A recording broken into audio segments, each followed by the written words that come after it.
So friends, now we are going to discuss about acute severe asthma, which is also known as status asthmaticus.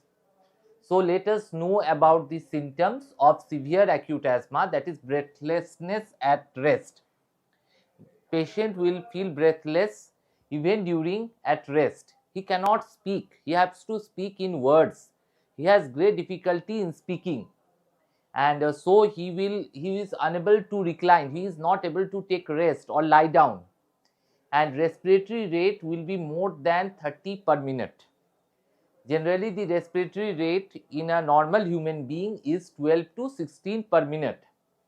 Loud inspiratory or expiratory wheeze. You can hear a loud sound of wheezing in the chest of the person.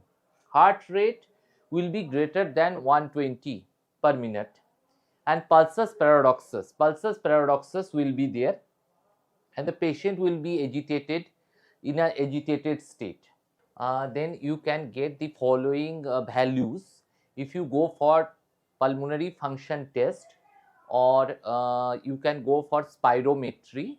Then PEF, peak expiratory flow rate, will be less than 50. SaO2 means saturation of oxygen will be 91, less than 91. Then PaO2 is partial pressure of oxygen, which will be 60, and partial pressure of carbon dioxide will be greater than or equal to 42. So acute severe asthma is a very serious condition, and the patient has to be hospitalized.